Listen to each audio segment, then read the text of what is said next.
Hi everyone, Coach Bujing Akot here. Let me share to you some of the ideas that I was able to discuss sa last time na nagkaroon ako ng bootcamp sa Ateneo Cebu.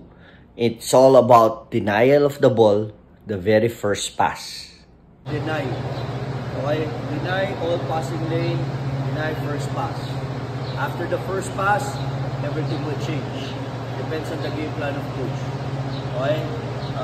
There will be 3 different types. One is the ball pressure encounter.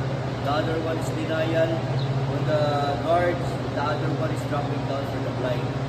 But the same principle, it all starts from denials. Pag tinawagan kayo, caging, adjust tayo. Pero at least as much as possible, nakatukod tayo. That's why you have to yan. Ramdam mo kaagad siya. Okay? Kailangan matigas. Okay? If the referee calls caging, bawal. Hanggat pwede, tuloy natin. And put na rin ng body. Kailangan parang rin yung tao, hindi ka pwede natin yan. Hindi ka pwede na overplay. It's like this.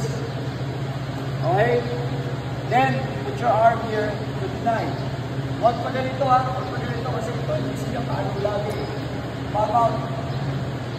Hindi nyo gusto pulin yung bola, but you might deflect the ball. Might. Okay? So, arm bar, wait. Pag deny na, backdoor. Sabay, pwede ka na mag-head turn. I don't know with coach kung ano, pero deny. Change. Shoulder over shoulder. Okay, change. Up. Buwak. Hindi wala. Face up. Pressure mo na. Square up. Move mo na. Go. Wala. Square up. Face basket. Stop. Go. Face basket. Square up. Up. Stop. Swerte, kasi medyo matangkad to. Okay? Vision niya, over. Pero ang gusto natin, padribble natin. Medyo malapit. Ano ba gusto natin? Ano objective natin? Diba? To delay.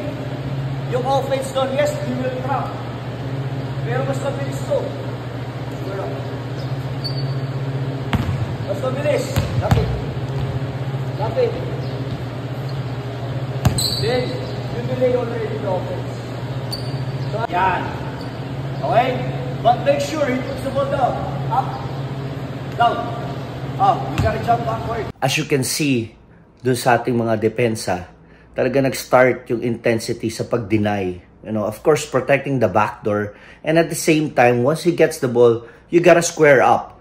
Kasi you still don't know whether he likes to attack right or left. Tendencies of the game, of the players, will come in, depends on the game plan of the coach. Square up. Stop. Square up. Yan. Up. Hindi mo na kailangan din eh.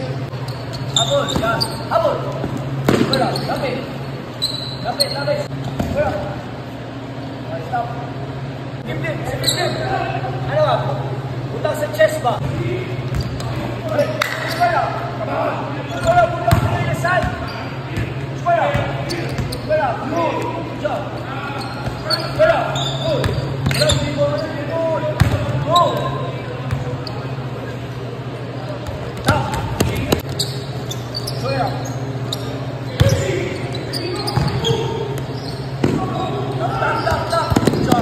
Ayan nga po, na-witness natin kung ano yung isa sa prinsipyo ko sa depensa, which is really starts from denial of the ball.